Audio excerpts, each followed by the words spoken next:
আগেই দখলে ছিল অঙ্গ আর কলিঙ্গ, এবার মুঠোয় এসেছে বঙ্গ। অর্থাৎ অঙ্গ, বঙ্গ, কলিঙ্গ এই তিন রাজ্যই এখন তরতরিয়ে উঠছে গেরুয়া পতাকা। মুখে মুখে জয় শ্রীরাম স্লোগান, উঠছে গেরুয়া আবির। বিধানসভা ভোটে পশ্চিমবাংলায় বিপুল ভোটে জিতে এবার ক্ষমতায় বিজেপি। এখন প্রশ্ন, বিজেপির এই কতখানি চাপে পড়ে গেল বাংলাদেশ? তলে তলে কি ভয়ে রয়েছে জামাত ও বিএনপি? এবার থেকে বাংলার সীমান্তে সরাসরি নজরদারি রাখবে কেন্দ্র, আর নিতে হবে রাজ্যের অনুমতি।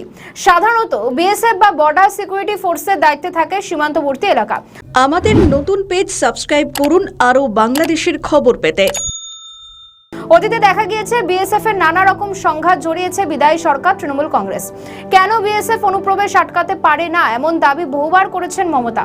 অনুপ্রবেশ ইস্যুতে পাল্টা বিজেপি দাবি করে এসেছে যে তৃণমূল সরকারই উল্টে অনুপ্রবেশকারী ও সংখ্যালঘুদের তোষণ করে আসছে। এই তো গেল বাংলার কথা, কিন্তু কেন বিজেপির এই বিপুল জয়কে ভালো চোখে দেখছে না বাংলাদেশের ইসলামী পন্থী সংগঠনগুলি?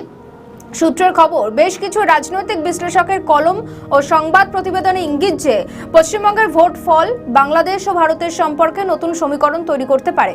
তিস্তা নদীর জলবন্টন নিয়ে দিল্লির সঙ্গে ঢাকার বন্দোবস্ত হয়ে যাওয়ার পরেও তা অমীমাংসিত রয়েছে প্রাক্তন মুখ্যমন্ত্রী মমতা বন্দ্যোপাধ্যায়ের আপত্তিতে। মমতার পরাজয়ে দীর্ঘদিনের অমীমাংসিত বিষয়গুলি, বিশেষ করে সীমান্ত ব্যবস্থাপনা এবং পুশ ইন বা পুশব্যাক সংক্রান্ত দ্বিপাক্ষিক সমস্যাগুলি সমাধানে নতুন পথ তৈরি করতে পারে বলে মনে করছেন তারা। বিজেপির বঙ্গজয়ে স্বস্তি পাচ্ছেন বাংলাদেশের সংখ্যালঘুরা।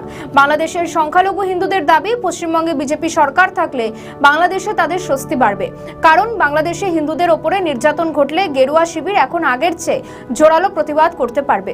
মূলত বাংলাদেশে হিন্দু অত্যাচার মাত্রাছাড়া হওয়ায় এপার বাংলায় সেই ঘটনাকে তুলে ধরে হিন্দুত্বকে বাঁচাতে মাঠে নামার লাগাতার প্রচার করে গিয়েছিলেন শুভেন্দু সুকান্তরা, আর তার ফল পেয়েছে বিজেপি। বাংলাদেশের বিদেশ প্রতিমন্ত্রী সামা ওবায়েদ জানিয়েছেন, পশ্চিমবঙ্গে যে দলই ক্ষমতায় থাকুক সম্পর্কে প্রভাব পড়বে না।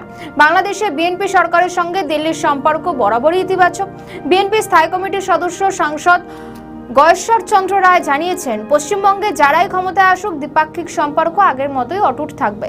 বাংলাদেশের ত্রয়োদশ ভোটের পরে পশ্চিমবঙ্গ এবং বাংলাদেশের সীমান্তবর্তী এলাকায় জামাতের উত্থানকে বিহারের সীমাঞ্চলের পরিস্থিতির সঙ্গে তুলনা করতে শুরু করেছিল বিজেপি।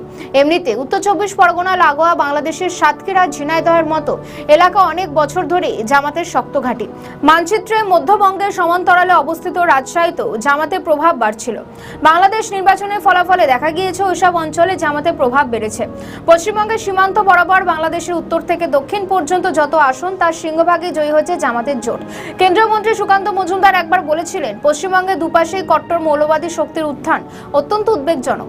বাংলাদেশে মৌলবাদী শক্তির উত্থানের নানা কারণ রয়েছে। বিজেপি তার বহু প্রতীক্ষিত বাংলা দখল করতে পেরেছে। এবার কি মৌলবাদী শক্তি জামাতকে কবজা করতে পারবে কেন্দ্রীয় নেতৃত্ব? প্রশ্নটা কিন্তু রয়েই গিয়েছে। আমাদের নতুন পেজ সাবস্ক্রাইব করুন আরও বাংলাদেশের খবর পেতে।